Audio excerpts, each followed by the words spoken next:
नमस्कार दोस्तों, डेट आज की 26 जून 2024 है और स्वागत है आपका एटोएल डिस्कशन में। इससे पहले कि हम आज की डिस्कशन स्टार्ट करें, आज का कोट देख लीजिए। महात्मा गांधी का कोट है, फेमस कोट है, लेकिन फिर भी आप देख लीजिए। The greatness of a nation and its moral progress can be judged by the way its animals are treated.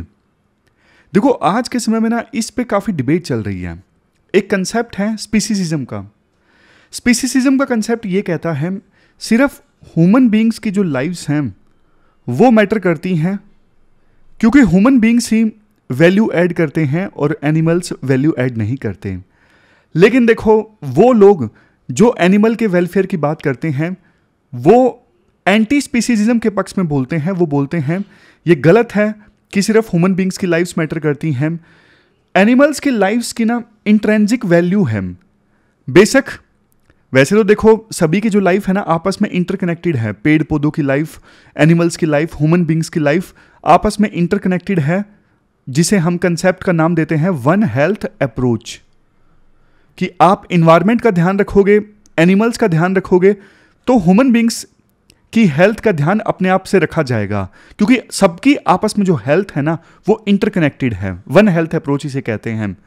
लेकिन देखो, अगर एनिमल्स वैल्यू ऐड ना भी करें, अगर एनिमल्स की इंपॉर्टेंस नहीं भी है ह्यूमन बींग्स के लिए, तो भी ना उनकी अपनी एक इंपॉर्टेंस है, उनकी इंट्रिंसिक वैल्यू है, वो भी नेचर का पार्ट है।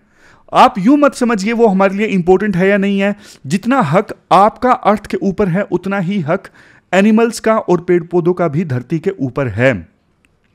और जब हम बात करते हैं ना वासुदेव कुटुंबकम, the whole world is one family, तो देखो, क्या वर्ल्ड में एनिमल्स नहीं आते हैं, लिविंग बींग्स नहीं आते हैं? जाहिर तौर पे आते हैं। और ह्यूमन बींग्स तो देखो एपेक्स प्रीडेटर है। सबसे बड़ा प्रीडेटर कौन है? ह्यूमन बींग है। तो ये ह्यूमन बींग्स की मोरल ऑब्लिगेशन है फूड चेन में जो बाकी एलिमेंट्स हैं उनकी सुरक्षा करना। तो ये मोरल ऑब्लिगेशन है ह्यूमन बींग्स का कि एनिमल्स को प्रोटेक्ट करना। तो ये कुछ टेक्निकल पॉइंट्स आप आंसर राइटिंग में लिख सकते हो। टेक्निकल टर्म्स का इस्तेमाल करना देखो जरूरी है। समझने के लिए कॉमन लैंग्वेज सही है, लिखने के लिए थोड़ा थोड़ा, ज़्यादा टेक्निकल नहीं, लेकिन थोड़ा थोड़ा टेक्निकल जरूरी है, क्योंकि उससे ना एग्जामिनर को कीवर्ड्स मिल जाते हैं। आज देखो 3 बड़े इश्यूज हम डिस्कस करेंगे। सबसे पहले मणिपुर की सिचुएशन 1 साल पहले थी वैसी ही है, सिचुएशन में सुधार नहीं हो रहा है, इससे संबंधित आर्टिकल है। फिर दूसरा आर्टिकल हम डिस्कस करेंगे स्पीकर की पोस्ट से संबंधित। स्पीकर बन गए हैं ओम बिरला, लेकिन जब तक मैं आर्टिकल डिस्कस कर रहा था, इंट्रोडक्शन में बाद में रिकॉर्ड करता हूं, तो जब तक मैं आर्टिकल डिस्कस कर रहा था तब तक स्पीकर का इलेक्शन नहीं हुआ था। लेकिन अभी अभी मैंने न्यूज़ चेक की तो ओम बिरला स्पीकर बन गए हैं, इलेक्ट हो गए हैं। तीसरा जो आर्टिकल हम डिस्कस करेंगे सी राजा मोहन का, इंडियन एक्सप्रेस से डिस्कस करेंगे। इंटरनेशनल रिलेशन से संबंधित एशिया और यूरोप की जो सिक्योरिटी है आपस में इंटरकनेक्ट हो गई है, फायदा मिडिल पावर्स जैसे इंडिया को हो रहा है। तो चलिए डिस्कशन स्टार्ट करते हैं। हमारी आज की डिस्कशन में फर्स्ट इंपोर्टेंट आर्टिकल मणिपुर की सिचुएशन से संबंधित है। अपना सिलेबस में जीएस पेपर 3 के इस टॉपिक से आर्टिकल को रिलेट कर सकते हो। देखो, मणिपुर में ना हिंसा भड़के 1 साल से भी ज़्यादा का समय हो चुका है। 3 मई 2023 को हिंसा स्टार्ट हो गई थी मणिपुर में 2 कम्युनिटीज़ के बीच में। एक तरफ मेतेई कम्युनिटी और दूसरी तरफ कुकी जो कम्युनिटी, दोनों के बीच में हिंसा स्टार्ट हो गई थी। अब देखो 1 साल पूरा हो गया है, अभी तक मणिपुर में ना हालात बिल्कुल भी सामान्य नहीं हुए हैं। 17 जून 2024 को ना हमारे होम मिनिस्टर अमित शाह की अध्यक्षता में मणिपुर की सिचुएशन को लेकर एक हाई लेवल सिक्योरिटी मीटिंग आयोजित हुई थी। लेकिन आश्चर्यजनक रूप से उस हाई लेवल सिक्योरिटी मीटिंग में मणिपुर के जो मुख्यमंत्री हैं उन्होंने हिस्सा नहीं लिया, उन्होंने पार्टिसिपेट नहीं किया। तो राइटर कहते हैं बेशक देखो औपचारिक रूप से प्रेसिडेंट रूल मणिपुर में नहीं लगाया गया है, बट इनडायरेक्टली मणिपुर में प्रेसिडेंट रूल ही है, क्योंकि सिक्योरिटी मीटिंग हो और उसमें सीएम को भी इनवाइट ना भेजा जाए, इसका मतलब वहां पे अब सीएम की चलती नहीं है, अब केंद्र सरकार ही वहां पे फैसले ले रही है। देखो, जब हिंसा भड़क गई थी ना मणिपुर में, तो सरकार ने क्या किया? सरकार ने उस समय एक काम किया था। मणिपुर में बीच में है इम्फाल वैली। इम्फाल वैली में मेतेई रहते हैं और इम्फाल वैली के आसपास हैं वहां पे हिल्स, पहाड़ियां हैं, पहाड़ियों पर रहते हैं मेतेई। तो ना ये जो एरिया है ना जहां पे हिल्स वैली से मिलती हैं, यहां पे बफर जोन इस्टेब्लिश कर दिया गया था सरकार के द्वारा।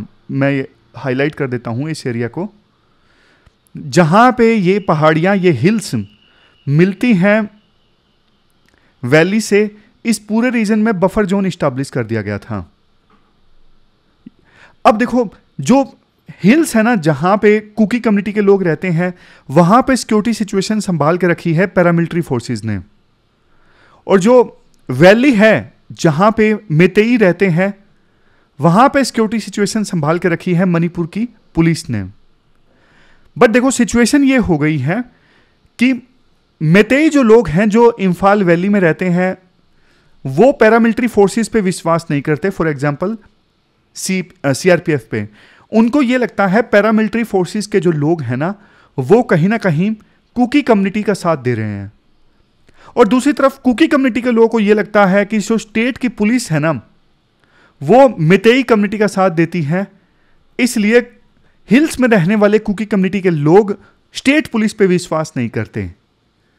तो ये सिचुएशन पैदा हो गई है, और ये जो सिचुएशन है वो फेलियर साबित हुई है। मतलब बफर इस्टेब्लिश करना और सिक्योरिटी की जिम्मेदारी अलग अलग फोर्सेस को देना, इससे तो डिवीजन जो है बल्कि और ज़्यादा बढ़ गया है मणिपुर में। इसके बाद राइटर ये बोलते हैं, देखो ऑफिशियल डेथ टोल ये है, अभी तक ना वहाँ पे कन्फ्लिक्ट की वजह से, वायलेंस की वजह से 225 लोगों की जान गई है। 225 में से 115 तो कुकी जो कम्युनिटी के लोग हैं, 102 मेतेई कम्युनिटी के लोग हैं, और 8 दूसरी कम्युनिटीज़ के लोग हैं, फॉर एग्जांपल नागा। लेकिन देखो, वायलेंस की वजह से ना बड़ी संख्या में डिस्प्लेसमेंट हुई है। डिस्प्लेसमेंट मतलब लोगों को अपना घर बार छोड़ के जाना पड़ा है।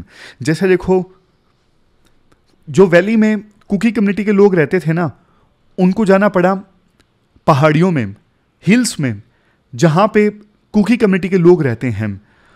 और हिल्स में अगर मेतेई कम्युनिटी के थोड़े बहुत लोग रहते थे ना, वायलेंस की वजह से डर के मारे उन्हें हिल्स को छोड़ के नीचे वैली में आना पड़ा।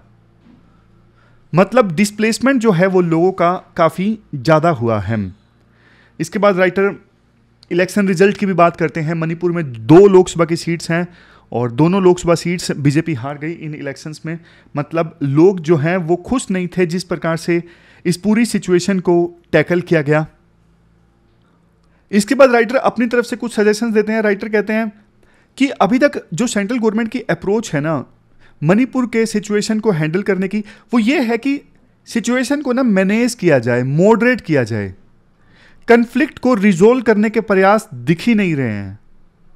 मतलब 2 कम्युनिटीज जिनके बीच में लड़ाई है, कुकी कम्युनिटी एक तरफ और दूसरी तरफ मेतेई कम्युनिटी, दोनों कम्युनिटीज के बीच में डायलॉग करवाने के लिए इनफ प्रयास नहीं किए गए हैं। एक पीस मीटिंग जरूर रखी गई, लेकिन ऐसा लगा कि जैसे वो फॉर्मेलिटी की गई है, ज़्यादा प्रयास नहीं किए गए हैं। राइटर कहते हैं जितनी एक्सपेक्टेशंस थी, ज़्यादा प्रयास किए जाने चाहिए थे। तो सेंट्रल गवर्नमेंट की अप्रोच ज़्यादा कन्फ्लिक्ट को मैनेज करने की और मॉडरेट करने की है, बजाय रिजोल्व करने की। राइटर तो देखो ये भी कहते हैं इनफ प्रयास नहीं किए गए हैं लैंड ऑर्डर मेंटेन करने के लिए। सरकार के पास में सिक्योरिटी पर्सनल की कमी नहीं है, हथियारों की कमी नहीं है, बल्कि हथियारों को लूट लिया गया कुछ लोगों के द्वारा। ये काफ़ी शर्मनाक चीज़ है, क्योंकि देखो इससे तो बल्कि वायलेंस और ज़्यादा बढ़ता है। तो सरकार अगर ज़्यादा सतर्क रहती, ज़्यादा सीरियस रहती, तो इन घटनाओं को रोका जा सकता था। और देखो कुछ एक्सपर्ट्स ओवर सिंप्लीफाई कर देते हैं वायलेंस को कि नॉर्थ ईस्ट में इतने सारे कम्युनिटीज़ के लोग रहते हैं, जब 2 कम्युनिटी के लोग मिलजुल कर रहेंगे तो वायलेंस होना लाजमी है। देखो अगर ये सोच रहेगी, अगर इस प्रकार से आप वायलेंस को ओवर सिंप्लीफाई करोगे, तो फिर तो देखो वायलेंस को रोकने के लिए, कन्फ्लिक्ट को रिजोल्व करने के लिए आप इनफ प्रयास कभी करोगे ही नहीं। और सबसे लास्ट में राइटर ये बोलते हैं, रूट काज एनालिसिस अभी भी ढंग से नहीं किया गया है कि मेन रीजन क्या थे कन्फ्लिक्ट के, उनको एड्रेस किया जाए ताकि भविष्य में कन्फ्लिक्ट ना हो।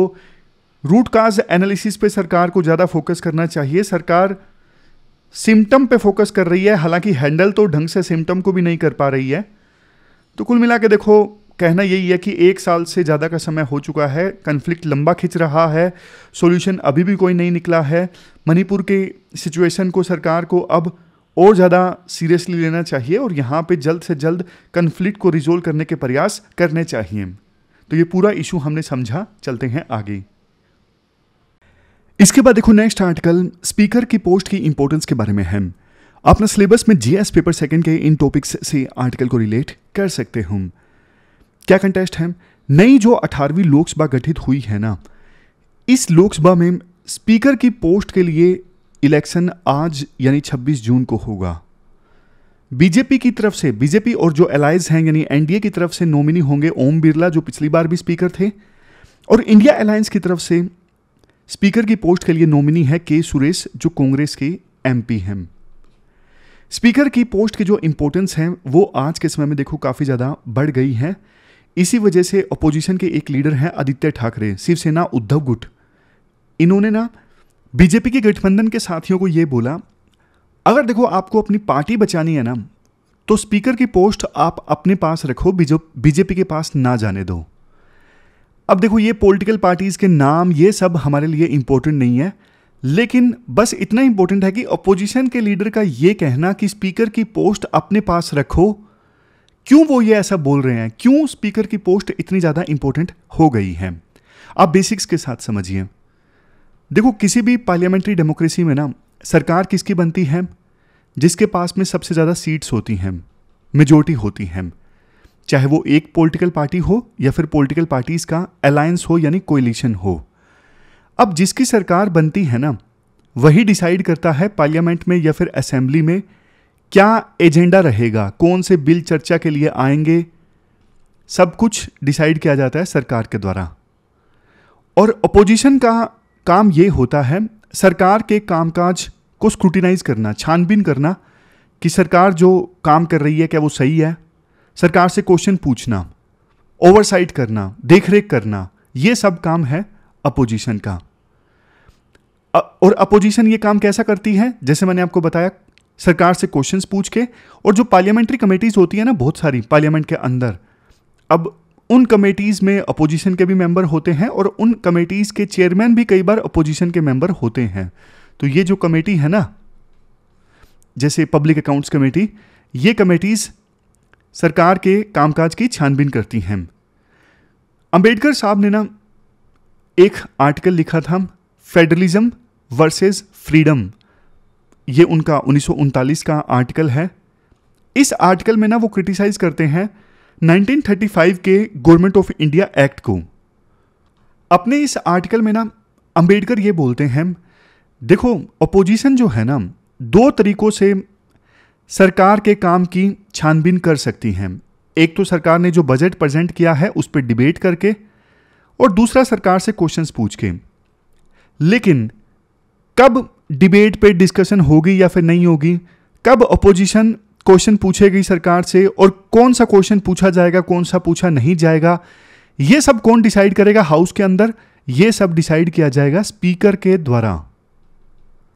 और अगर देखो स्पीकर की पोस्ट कॉम्प्रोमाइज हो गई तो फिर अपोजिशन अपना काम ठीक से नहीं कर पाएगी।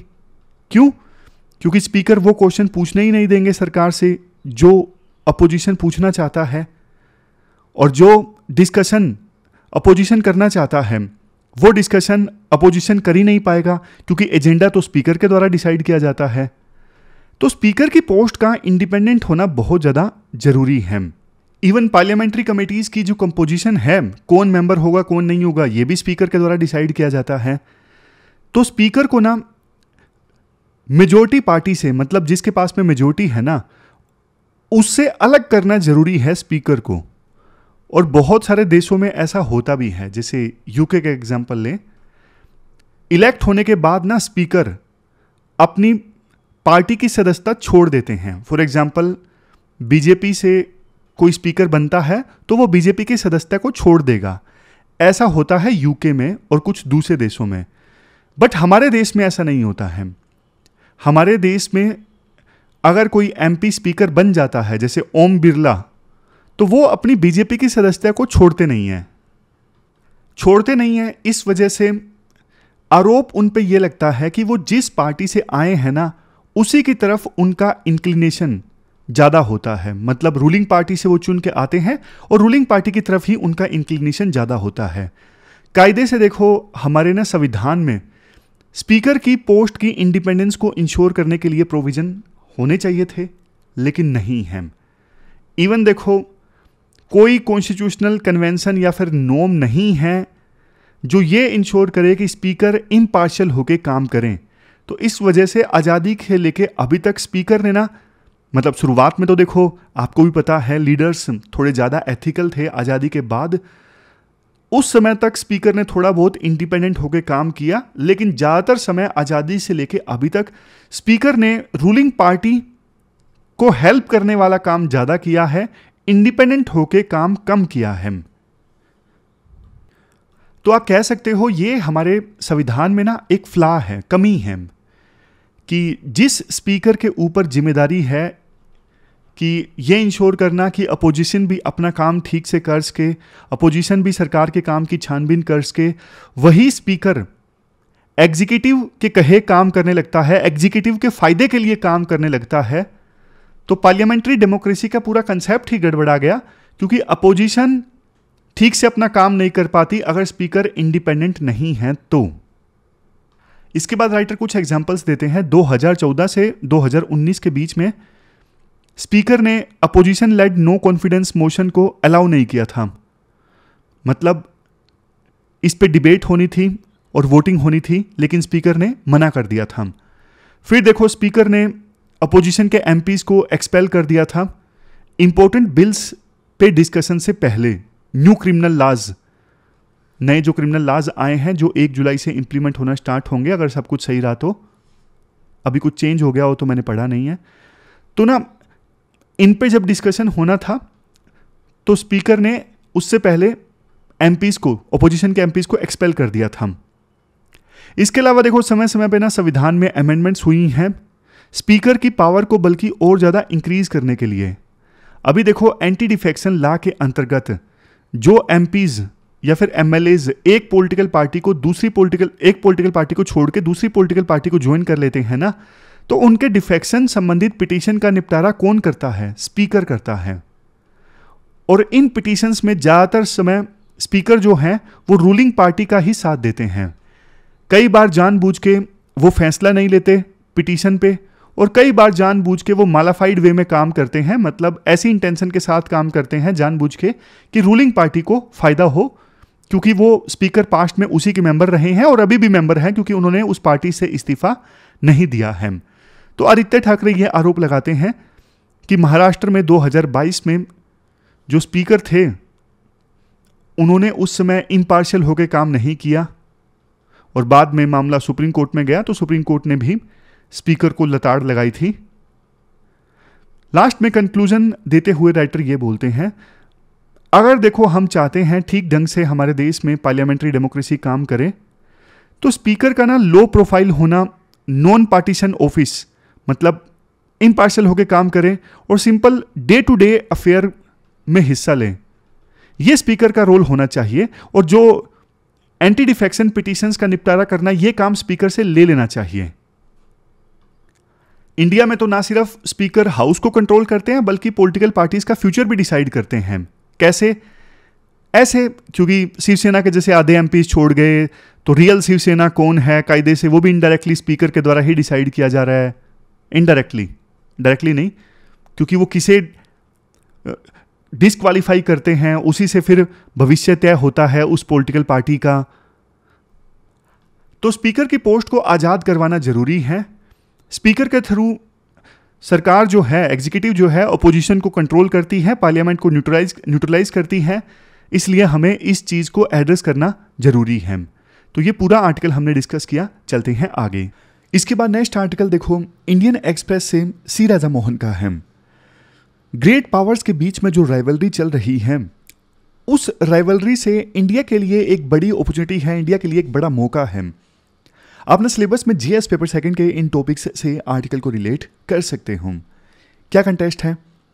कंटेस्ट देखो ये है, रशिया के जो राष्ट्रपति हैं वो नॉर्थ कोरिया की यात्रा पर गए और वहाँ पे उनके बीच में और नॉर्थ कोरिया के लीडर किम जोंग के बीच में एक ज़बरदस्त बोनहोमी, ज़बरदस्त दोस्ती देखने को मिली।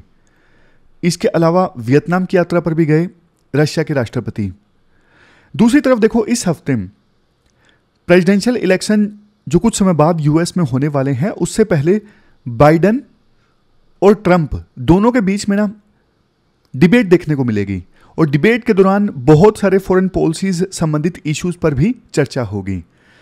यहां पे देखो, राइटर बोलते हैं 4 पॉइंट्स हैं, मेन 4 पॉइंट्स हैं जो बताते हैं कि ग्लोबल पॉलिटिक्स में एशिया का वेटेज बढ़ रहा है और इंडिया जैसे मिडिल पावर्स के लिए अपॉर्चुनिटी है। एक एक करके उन चारों पॉइंट्स को हम डिस्कस करते हैं। सबसे पहला पॉइंट देखो, हम ना वर्ल्ड हिस्ट्री में पढ़ते हैं, इवन इंडिया की हिस्ट्री में भी हम पढ़ते हैं, फर्स्ट वर्ल्ड वार में, सेकेंड वर्ल्ड वार में जो रियल लड़ाई हुई थी वो यूरोप की पावर्स के बीच में हुई थी, यूरोप के कंट्रीज के बीच में हुई थी। और एशिया का रोल तो सिर्फ इतना था, एशिया रिसोर्सेज प्रोवाइड कर रहा था यूरोप के कंट्रीज को। बस क्योंकि एशिया के ज़्यादातर कंट्रीज कॉलोनी थे यूरोपियन कंट्री की, तो एशिया के कंट्रीज का ना ज़्यादा से नहीं था, ज़्यादा रोल नहीं था डिसीजन मेकिंग में। वो सिर्फ यूरोपियन पावर्स की मदद कर रहे थे। यूरोपियन पावर्स एशिया के देशों से रिसोर्सेज ले रहे थे। जैसे इंडिया गुलाम था ब्रिटेन का, और इंडिया ब्रिटेन को रिसोर्सेज प्रोवाइड कर रहा था फर्स्ट वर्ल्ड वार में और सेकेंड वर्ल्ड वार में। समझे?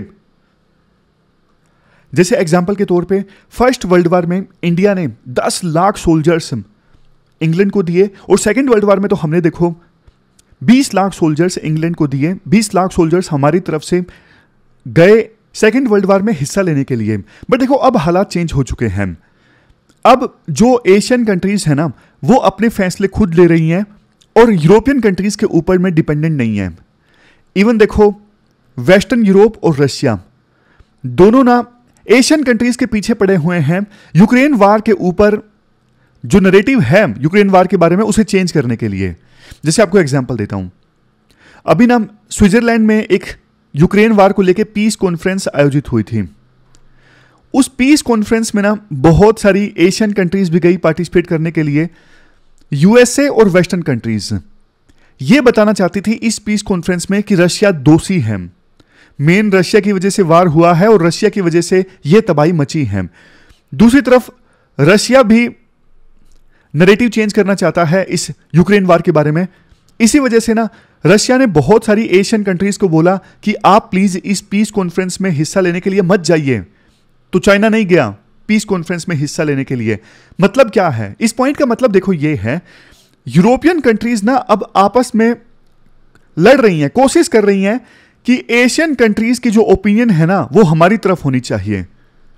समझे? मतलब अब एशियन कंट्रीज की जो ओपिनियन है ना मैटर करती है। इसी वजह से यूक्रेन वार के इश्यू पर वेस्टर्न पावर्स आपस में लड़ रही हैं कि एशियन कंट्रीज की ओपिनियन हमारे पक्ष में होनी चाहिए, हमारे पक्ष में होनी चाहिए। समझ गए? अब देखो, कोरियन पेनिनसुला का नया रोल देखिए यूक्रेन में। नॉर्थ कोरिया ना आज के समय में बड़ा मेजर सप्लायर है जो हथियार सप्लाई कर रहा है रशिया को। अब चाइना देखो डायरेक्टली हथियार नहीं दे रहा है रशिया को, लेकिन दूसरे तरीकों से रशिया की सहायता कर रहा है। और कोरियन पेनिनसुला में दूसरा देश साउथ कोरिया जो वेस्ट की साइड है, और पड़ोसी देश साउथ कोरियन पेनिनसुला में जो पड़ोसी देश है जापान, इनको वेस्टर्न कंट्रीज ने बोला, खास करके यूएस ने, कि आप यूक्रेन वार में ना यूक्रेन की मदद कीजिए, आप यूक्रेन वार में यूक्रेन की मदद कीजिए। यूएस ने जापान को बोला आप ज्यादा हथियार प्रोड्यूस कीजिए और हथियारों के एक्सपोर्ट पे अभी जो आपने रोक लगा के रखी है वो आप थोड़ा लूज कर दीजिए और आसानी से हथियार एक्सपोर्ट करिए यूक्रेन को। आप देख सकते हो एशियन कंट्रीज का रोल कितना ज्यादा बढ़ गया है। इसके बाद दूसरे पॉइंट में राइटर बोलते हैं, देखो आज के समय में जो एशियन कंट्रीज है ना वो ज्यादा लिवरेज के साथ में बड़ी पावर्स के साथ में डील कर रही हैं, बड़ी पावर्स के साथ में कोऑपरेट कर रही हैं। जैसे एग्जांपल दिया जाता है रशिया का। जब देखो सोवियत यूनियन का डिसइंटीग्रेशन हुआ था ना 1991 में, उसके बाद रशिया ने ना नॉर्थ कोरिया से डील करना छोड़ दिया था। कोल्ड वार के दौरान तो सोवियत यूनियन के नॉर्थ कोरिया के साथ में रिश्ते अच्छे थे, दोनों कम्युनिस्ट स्टेट। लेकिन जैसे ही डिसइंटीग्रेशन हुआ, रशिया ने कहा कि भैया हम साउथ कोरिया के साथ में ज़्यादा अच्छे रिश्ते रखेंगे, क्योंकि साउथ कोरिया एक बड़ी इकोनॉमिक पावर है और नॉर्थ कोरिया के पास में कुछ नहीं है, इसलिए रशिया ने नॉर्थ कोरिया को छोड़ दिया।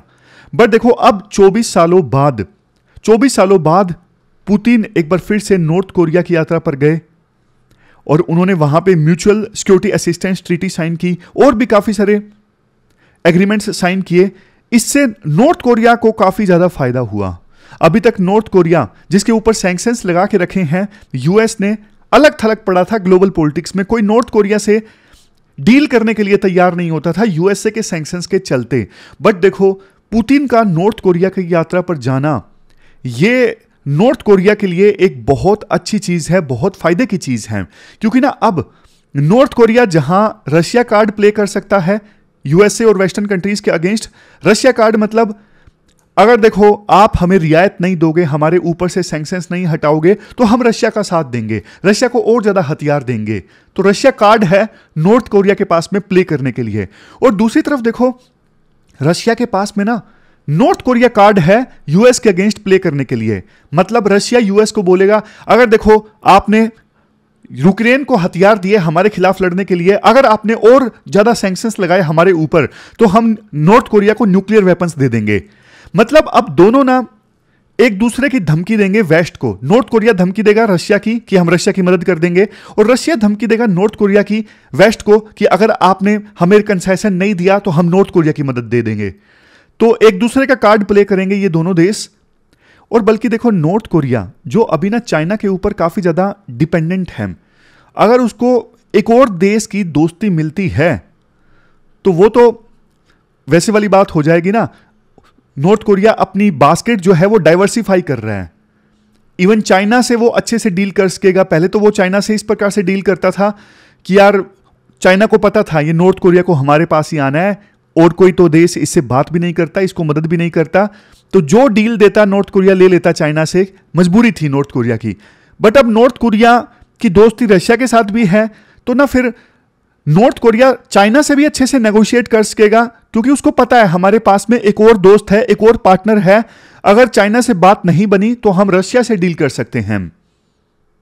आप एक और एग्जांपल ले लीजिए, आप वियतनाम का एग्जांपल लीजिए। अभी रशिया के राष्ट्रपति वियतनाम की यात्रा पर भी गए थे। देखो वियतनाम एकमात्र ऐसा देश है, पिछले 9 महीनों में वियतनाम की यात्रा पर तीनों देशों के राष्ट्रपति आए हैं। बाइडन भी आए हैं, जिनपिंग भी आए हैं, पुतिन भी आए हैं। यानी वियतनाम जो है वो सभी मेजर पावर से डील कर रहा है, और इन तीनों देशों को वियतनाम की आवश्यकता है। अब वियतनाम के देखो वारे न्यारे हैं। वियतनाम चाइना के अगेंस्ट यूएसए कार्ड प्ले कर सकता है, और यूएसए के अगेंस्ट चाइना कार्ड प्ले कर सकता है, रशिया कार्ड प्ले कर सकता है। तो कहने का मतलब है एशियन कंट्रीज के पास में आज के समय में ज्यादा लिवरेज है। अब तीसरी चीज की बात करते हैं, तीसरा पॉइंट है। देखो वेस्टर्न कंट्रीज ना एक डायलेमा से जूझ रहे हैं। डायलेमा यह है कि उनका बड़ा टारगेट कौन है, बड़ा दुश्मन उनका कौन है। मतलब बड़ा दुश्मन क्या चाइना है या फिर रशिया है। यूएसए में देखो ये नैरेटिव बन रहा है कि यार रशिया पे एनर्जी वेस्ट मत करो, बड़ा जो टारगेट है वो चाइना है, चाइना पे एनर्जी इन्वेस्ट करो। बाइडन और ट्रंप दोनों इस बात से सहमत हैं कि बड़ा उनका टारगेट चाइना है, इसलिए रशिया पे एनर्जी वेस्ट नहीं करनी चाहिए। लेकिन दिक्कत यह है यूएसए फंस गया यूक्रेन वार में। यूक्रेन को वैसे ही अभी यूएसए नहीं छोड़ सकता, तो उसकी डिप्लोमेटिक एनर्जी, दूसरे टाइप की एनर्जी जा रही है यूक्रेन को सपोर्ट करने के लिए। बट देखो वेस्टर्न कंट्रीज इस चीज को लेके ना एक मत नहीं है। मतलब जो वेस्टर्न कंट्रीज है ना, यूरोपियन कंट्रीज, वो इस बात से तो सहमत है कि रशिया उनका दुश्मन है। बट चाइना को लेके उनकी राय अलग है, क्योंकि चाइना से ना यूरोप के पिछले 40 सालों में ना बहुत ज्यादा ट्रेड रिलेशंस मजबूत हो गए हैं, इंडस्ट्रियल इंटरकनेक्शंस हैं। तो बहुत सारे यूरोपियन कंट्रीज को लगता है कि चाइना उनका मेन दुश्मन नहीं है, और चाइना को बल्कि यूज किया जा सकता है रशिया के अगेंस्ट। चाइना को समझाया जा सकता है कि आप रशिया को रोको। तो यह बड़ा डायलेमा है वेस्टर्न कंट्रीज में, जहां यूएसए को लगता है कि मेन दुश्मन चाइना है, वहीं दूसरी तरफ यूरोपियन कंट्रीज को यह लगता है कि मेन दुश्मन चाइना नहीं है, मेन दुश्मन रशिया है। तो कैसे इस डायलेमा से उभर के आएंगे वेस्टर्न कंट्रीज, वो ये देखने वाली बात होगी। इसके बाद चौथा पॉइंट, एशियन पावर्स देखो डिफेंस में ना यूएसए के लिए ज़्यादा कंट्रीब्यूट कर रही हैं एज कंपेरिजन टू यूरोप। आप समझने की कोशिश कीजिए। यूएसए देखो ये चाहता है यूरोपियन कंट्रीज जो है ना वो एशियन रीजन में भी सिक्योरिटी आर्किटेक्चर को मजबूत करने के लिए कंट्रीब्यूट करें। कंट्रीब्यूट अलग अलग ढंग से हो सकता है, जैसे जॉइंट मिलिट्री एक्सरसाइज करना, हथियारों पर इन्वेस्ट करना, अपनी सबमरीन वगैरह भेजना। जबकि देखो वेस्ट यूरोपियन कंट्रीज का ये कहना है हमें खतरा ही नहीं है पैसिफिक रीजन में चाइना से, हमें मेन खतरा रशिया से है। दूसरी तरफ देखो यूएस एशियन पावर्स जैसे साउथ कोरिया हो गया, जापान हो गया, इनको बोल रहा है कि आप यूक्रेन वार में आप पार्टिसिपेट करो, और ये पार्टिसिपेट कर भी रहे हैं। साउथ कोरिया, जापान, ये देश यूएस के कहने पे यूक्रेन वार में पार्टिसिपेट कर रहे हैं। हालांकि डायरेक्टली उनको रशिया से खतरा नहीं है, क्योंकि वो यूएस के अलाइज हैं, इसलिए यूएसए के कहने पे यूक्रेन वार में पार्टिसिपेट कर रहे हैं। बट पैसिफिक रीजन में यूरोपियन कंट्रीज चाइना के अगेंस्ट कंट्रीब्यूट करने के लिए तैयार नहीं है। तो ये 4 पॉइंट्स हमने डिस्कस किए। लास्ट में देखो कंक्लूजन में राइटर ये बोलते हैं चाइना और रशिया को बैलेंस करने के लिए ना यूएसए और वेस्टर्न कंट्रीज मिडिल पावर्स जैसे इंडिया जैसे देशों को इंपावर करने के लिए तैयार हैं। इंडिया जैसे देशों को हथियार देने के लिए तैयार हैं, टेक्नोलॉजी देने के लिए तैयार हैं, रिसोर्स देने के लिए तैयार हैं। तो इसका फायदा ना इंडिया को उठाना चाहिए। अब ये इंडिया पे डिपेंड करता है कि जो इंडिया की ब्यूरोक्रेसी है कितना फास्ट इस अपॉर्चुनिटी को ग्रैब कर सकती है और अपने डिफेंस इंडस्ट्रियल बेस को मॉडर्नाइज कर सकती है, मतलब कितना तेजी से डिफेंस में आगे निकल सकती है और डिफेंस संबंधित इक्विपमेंट्स के प्रोडक्शन बेस को इंक्रीज कर सकती है। ये इंडिया की ब्यूरोक्रेसी पे डिपेंड करता है।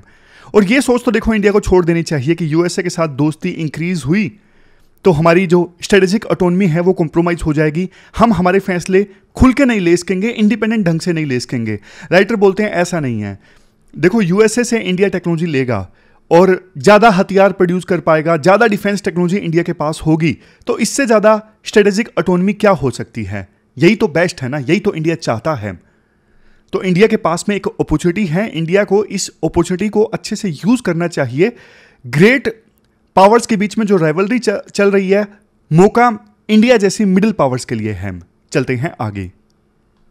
लास्ट में देखो 2 क्वेश्चंस आपको अटेम्प्ट करने हैं। एक तो interconnection between European and Asian security से संबंधित, और दूसरा लोकसभा स्पीकर का टॉपिक जो हमने डिस्कस किया उससे संबंधित क्वेश्चन है। दोनों क्वेश्चंस के अटेम्प्ट आप कीजिए pwonlyas.com पे जाकर।